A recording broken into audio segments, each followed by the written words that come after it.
Okay. Well, you can explain what happened to your air dryer.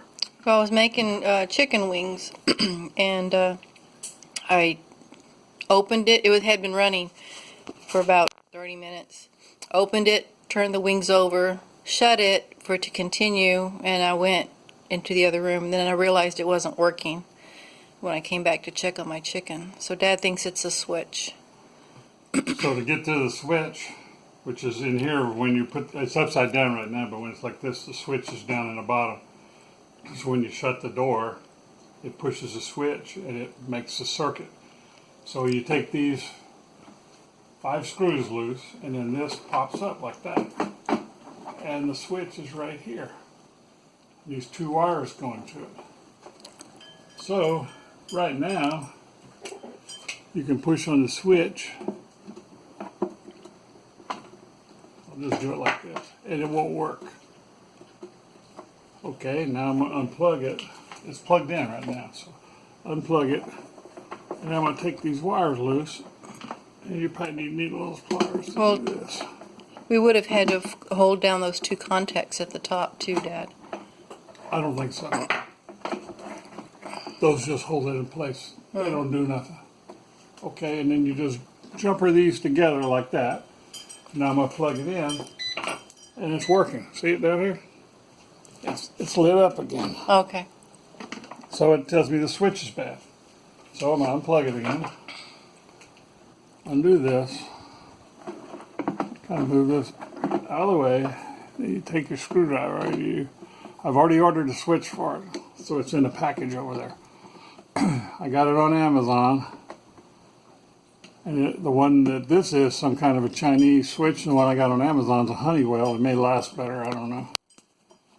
Anyway, this is the same switch I use for microwave oven doors.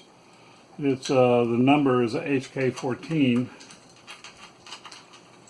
But if you ever, instead of throwing your air dryer away, just go buy a new Not switch. air dryer, air fryer. Whatever, air fryer, air dryer, dries it out too. Okay, and the switch goes in like this, with this little tap. You can hear it clicking. Yeah, the other one stopped clicking. Okay. Then you put your screws back in.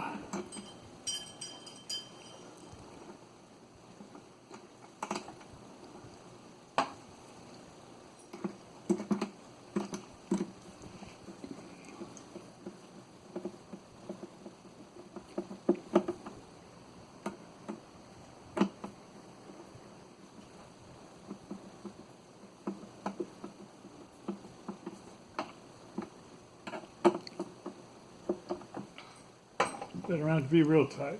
You don't want them to break. And these are different lengths, like that. So you know the long one goes here, but it doesn't matter which way they go. And I'm going to make these a little tighter.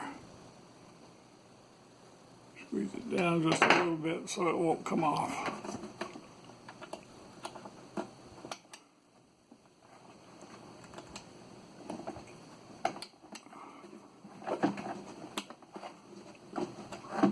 Tighten this one up too.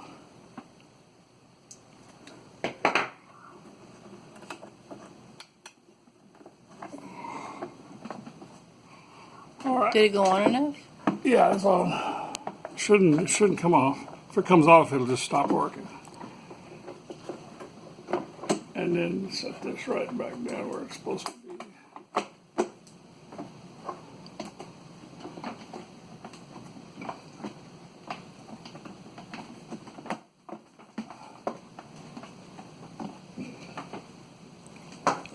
Most of the screws are all still up here, but I gotta make sure they're all the way out so the seat's all the way down right.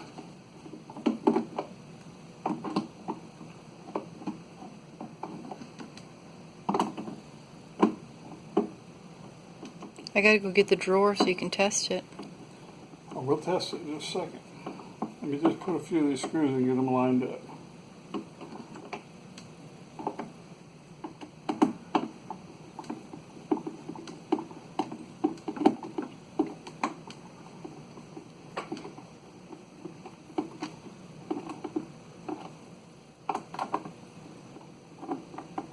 These screws are real chinchy little screws, so it takes a Phillips screwdriver, like a number 2 Phillips, not the number 3.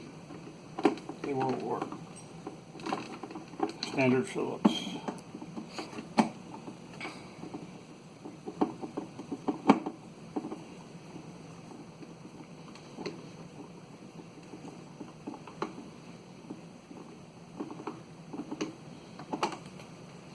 One more screw here.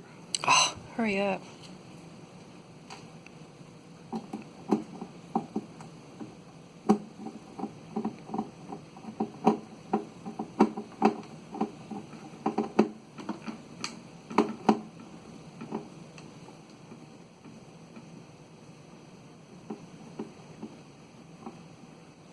It's not in yet, but we'll test it later.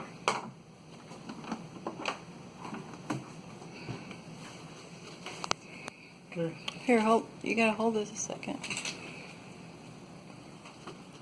Go get your drawer.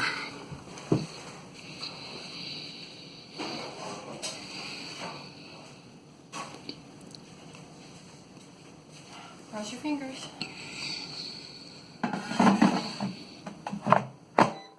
Yay! It's working. Okay. Good job. $6 fix. All right, that's in case that happens to yours. All right, I'm going to turn it off. Yeah.